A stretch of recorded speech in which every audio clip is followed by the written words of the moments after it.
नमस्कार, vision change India में आपका स्वागत है। मैं मीनाक्षी, काउंसलिंग साइकोलॉजिस्ट और स्पेशल एजुकेटर। सो फ्रेंड्स, आज हम फिर से एक सोशल इशू डिस्कस कर रहे हैं जो पेरेंट्स और बच्चों के बीच का ही है। जी हाँ फ्रेंड्स, आज का हमारा टॉपिक है हमारे बच्चे नहीं, हम करेंगे उनके करियर का चुनाव। सो फ्रेंड्स, क्या आप भी उन पेरेंट्स में से हैं जो सोचते हैं कि बच्चों के लाइफ के A to Z डिसीजंस लेने का हक सिर्फ आपका ही है और जैसा आप चाहेंगे वैसा ही बच्चा करेगा, जैसा आप डिसीजन लेंगे आपका बच्चा वो ही आपकी बात मानेगा? अगर आप भी ऐसी सोच रखते हैं सो फ्रेंड्स, मैं आपको बता दूं कि ये सोच आपकी बिल्कुल गलत है, ये सोच सही नहीं है। फ्रेंड्स, इस तरह की सोच ना रखें। ये सिस्टम जो चलता आ रहा है पुराने टाइम से, ये सही नहीं हो रहा है। स्पेशली सब पेरेंट्स को मैं नहीं कह रही हूँ, लेकिन कुछ पेरेंट्स अभी भी ऐसे थिंकिंग रखते हैं कि हमारा जो बच्चा है उसके लाइफ के सारे डिसीजन, स्पेशली करियर के डिसीजंस लेने का हक सिर्फ और सिर्फ पेरेंट्स का ही है। ये सोच सही नहीं जा रही है। स्पेशली मैंने कुछ एरियाज में अभी नोटिस किया है, यहाँ पर भी मेरे पास कुछ पेरेंट्स ऐसे आए, कुछ केसेस ऐसे आए जो मैंने नोटिस करा कि हाँ, इस तरह के केसेस हैं, इस तरह की मेंटालिटी अभी भी एजुकेटेड पेरेंट्स भी रख रहे हैं। ठीक है। सो फ्रेंड्स, जब स्पेशली करियर की बात आती है तो पेरेंट्स कुछ ज़्यादा ही सीरियस हो जाते हैं बच्चे को लेके। वो होना भी चाहिए, वो अच्छी बात है। 9-10 से आप बच्चों को सुझाव देने लगते हैं कि ये सब्जेक्ट लेना चाहिए, वो लेना चाहिए, ठीक है, अच्छी बात है।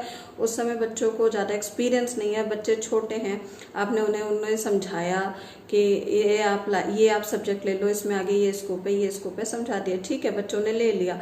लेकिन उसके बाद क्या होता है कि 11th-12th तक आते आते पेरेंट्स जो हैं वो बच्चों को प्रेशराइज करने लग जाते हैं सब्जेक्ट्स को लेके कि आप कॉमर्स ले लो, आप साइंस ले लो, उसके बाद ये कर लेना, इसका अच्छा स्कोप है, ठीक है।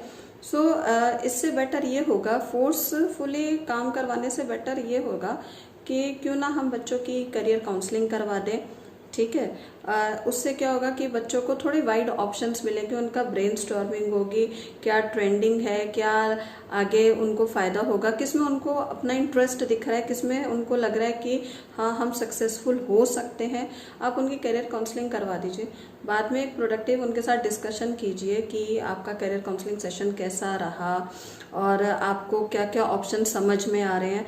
फिर उनकी हेल्प कीजिए सोचने में कि ये आजकल ट्रेंडिंग है, इसका स्कोप ज़्यादा है और इसमें आपको यहाँ जॉब मिल सकती है, इतना सैलरी आप ले सकते हो। क्योंकि देखिए, बाहर की दुनिया का एक्सपीरियंस आपको ज़्यादा है, ठीक है। बाहर की दुनिया आपने ज़्यादा देखी है, आपके बच्चे ने नहीं देखी है। इस बात के लिए मैं एग्री करती हूँ आपसे, लेकिन फाइनल डिसीजन जो होना चाहिए वो अगर आपके बच्चे का ही हो तो वो ज़्यादा बेटर ऑप्शन रहता है। फाइनली हमने ये देखना है कि हम किसी भी तरीके से बच्चे को प्रेशराइज ना करें। देखिए, हर बच्चा एक जैसा नहीं होता, ये चीज़ें समझने की हमें बहुत ज़रूरत है। कुछ बच्चे एडजस्ट हो जाते हैं और कुछ बच्चे एडजस्ट नहीं हो पाते हैं। मैं आपको कुछ एग्जांपल्स देती हूँ। मेरा एक स्टूडेंट था, 3 साल पहले वो मेरे पास पढ़ता था और उसका सपना था अपना खुद का रेस्टोरेंट खोलने का, ठीक है।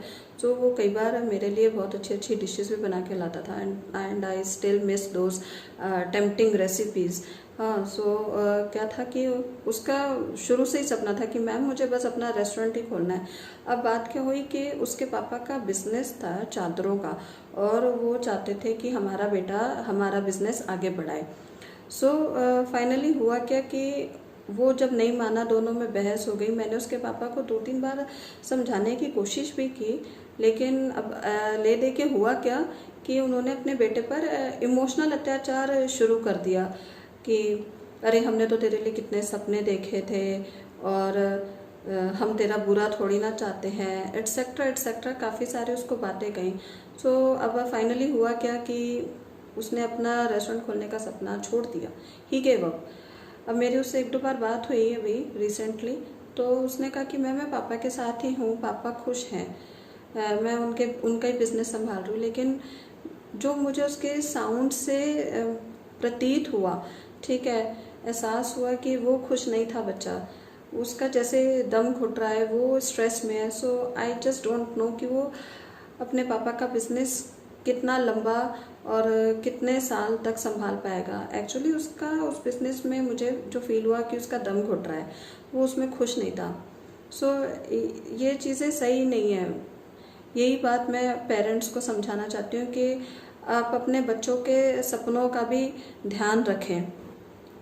एक और एग्जांपल मैं आपको देती हूँ कि लास्ट ईयर मेरे पास एक लड़की आई थी और पढ़ाई में बहुत इंटेलिजेंट है, क्रिएटिव है, और उसने मुझे कहा कि मैम मेरा माइंडसेट बिल्कुल क्लियर है, मुझे 11th में कॉमर्स लेना है और आगे मुझे BBA करना है, MBA करना है, मुझे कौन सी लाइन में जाना है सब मैंने पता कर रखा है, मैं बिल्कुल क्लियर हूँ, लेकिन प्लीज़ आप मेरे पापा को समझाइए। अब केस क्या था कि उसके पापा का कहना था कि हमारी फैमिली में अभी तक कोई डॉक्टर नहीं बना, सो अगर मेरी बेटी डॉक्टर बन जाएगी तो हम फैमिली में बड़े स्पेशल बन जाएंगे। सो फ्रेंड्स, अब आप मुझे ये बताइए कि स्पेशल बनने का फैमिली में ये कौन सा तरीका था कि बच्चों के पैशन को, उनके ड्रीम्स को आप दांव पे लगा रहे हो? क्या ये तरीका सही था? और बाद में हुआ क्या, मैंने उसके पापा को, बच्चे के पापा को 2-3 बार कांटेक्ट करने की कोशिश की और उन्होंने मेरा फ़ोन पिक नहीं करा, कोई रिस्पांस नहीं दिया, मैसेजेस का भी कोई रिस्पांस नहीं दिया, और उसके बाद उन्होंने अपनी बेटी को भी मुझसे मिलने नहीं दिया। सो आप समझ रहे हैं कि किस तरीके का प्रेशर आजकल के टाइम में भी बच्चों पर डाला जा रहा है।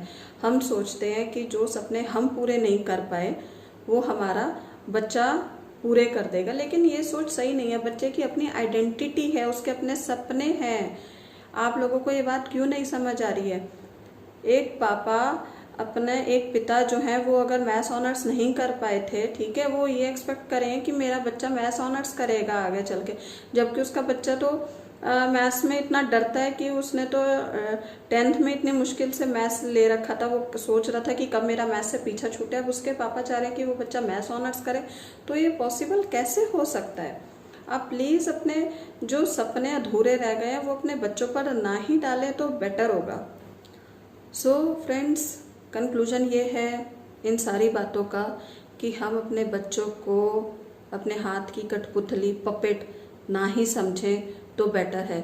उनकी लाइफ है, उनकी आइडेंटिटी है, उनके ड्रीम्स हैं, उनका पैशन है, ये हमें समझने की ज़रूरत है।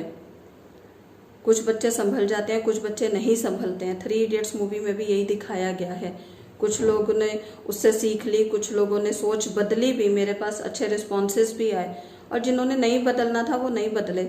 लेकिन फ्रेंड्स, अब टाइम बदल गया है, अब बारी आपकी है बदलने की। अपनी सोच को बदलिए।